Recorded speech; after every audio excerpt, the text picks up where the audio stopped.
Olá, seja muito bem-vindo, muito bem-vinda a mais uma aula do curso de formação de cipeiros, agora com uma aula bônus. É uma aula bem com título de complemento de todas as informações e todos os temas que nós abordamos relacionados à prevenção de acidentes e doenças, na parte de segurança do trabalho, entre outros temas. E já vem com esse bannerzinho ali dizendo: investir em segurança é um bom negócio? Em segurança do trabalho. Então, sem muitas delongas, vamos para a nossa aula e ao final dessa aula eu gostaria que você ficasse com essa pergunta para refletir. Essa aula vai abordar o RAT, o FAP e o RAT ajustado. O que é isso? Nós já vamos ver na sequência. E o embasamento dessa aula é com relação à Lei 8.212, é uma lei previdenciária, tá? Que aborda esse tipo de assunto. Vamos lá. Muito bem. Primeiro, o RAT. Vamos entender o que é o RAT. RAT significa riscos ambientais do trabalho. Então, é uma contribuição previdenciária que considera riscos que determinadas funções de trabalho estão expostas. Então, as empresas todas possuem riscos, todas, sem tirar nem pôr. Todas elas existem alguma forma dentro do seu processo que alguém sofra um acidente ou adquira aí algum tipo de doença. Muito bem. Então, com isso, o RAT ele é uma alíquota que considera esses riscos, que envolve essas atividades praticadas pelos funcionários durante as suas jornadas. Então, tá. E essas alíquotas, elas variam de acordo com o tipo de empresa. Essas alíquotas variam, então, de 1, 2 e 3% sobre a folha de pagamento. Mas vamos lá. Como eu vou saber qual percentual a minha empresa tem que recolher em termos de RAT previdenciário, né? Então, existe uma tabela, né? Uma tabela, anexo do Decreto-Lei 6.957, você consegue fazer essa consulta através do teu Código Nacional de Atividades Econômicas, mas o código preponderante. Nós já vimos em aulas passadas, durante o curso, o que é uma atividade preponderante, mas só lembrando, basicamente é aquela que ocupa o maior número de trabalhadores. Lembrar ali do nosso CNPJ, que existe uma série de quinais, o principal e os secundários. Então, dentre aqueles quinais, qual a atividade é preponderante, ou seja, que tem maior número de funcionários atuando? Geralmente é a principal. Geralmente é a principal, mas nem sempre. Tá? Então, a gente precisa avaliar dessa forma. Vamos seguir. Então, está aqui o exemplo. É o mesmo exemplo que eu utilizei nas aulas anteriores. Então, pensando aqui sobre isso. Eu tenho aqui o código principal, né, o KNAI principal, e tenho os demais aqui, KNAIs, que vão trazer essa informação. Muito bem, então está aqui o principal e eu tenho a turma toda ali. E eu fiz um levantamento e lá na minha NR4, já falamos sobre isso, não vamos explicar, que a minha atividade principal, nesse caso aqui, são 10 funcionários. E ela pertence ao grupo de risco, ou grau de risco, perdão, 2.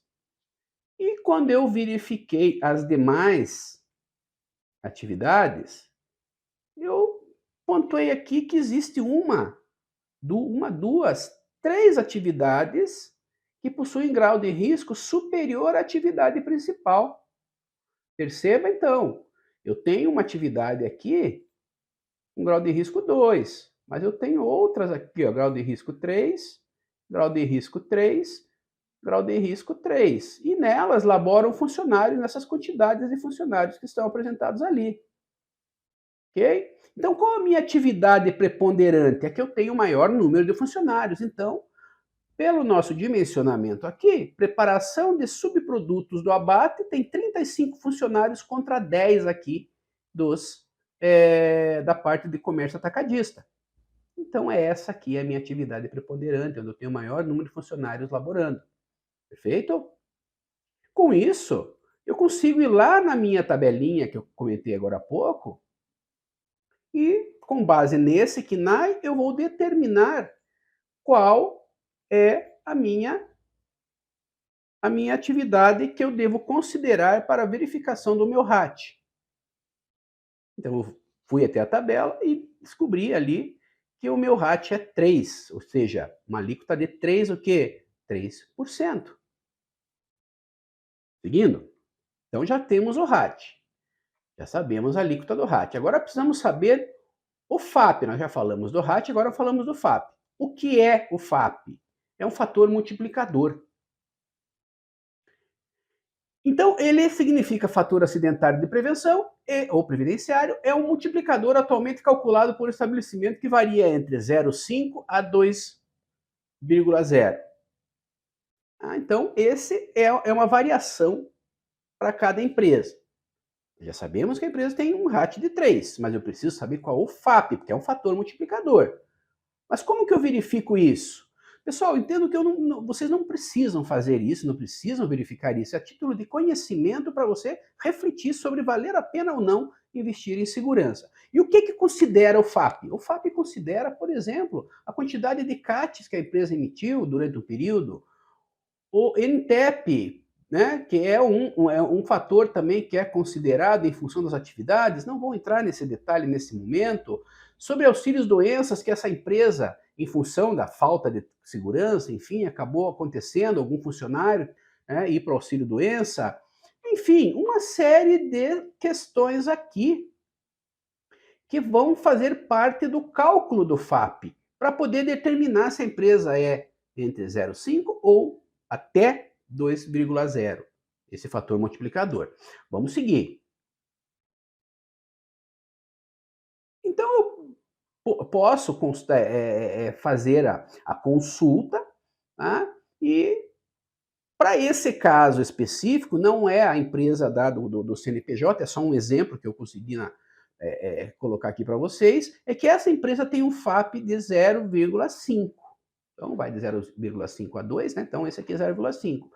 E também só uma observação que esse FAP aqui ele pode ser contestado pelas empresas. Às vezes as empresas não gostam muito de ter um FAP muito alto, né? Porque isso vocês vão entender mais para frente o que traz de consequência para a empresa. Então, esse é o FAP mais baixo, que ela não vai contestar, obviamente. Muito bem. Vou tomar uma aguinha aqui, só um minutinho. Segue. Então, o FAP é calculado anualmente pela Previdência Social. De janeiro a dezembro a cada ano. E a cada 2 anos, eles reavaliam os FAPs durante esse período de 2 anos, mas o cálculo é de janeiro a janeiro. E durante 2 janeiros a janeiros, eles reavaliam para ver se você ainda se mantém naquele fator multiplicador. E é importante também salientar que acidente de trajeto não influencia naquele cálculo do FAP. Então tá, agora nós já sabemos a alíquota do RAT, 3%, lembram? E agora também já temos o FAP. Aquele caso que eu dei de exemplo era 0,5, né? Mas eu vou considerar aqui um outro exemplo, vou considerar 2,0.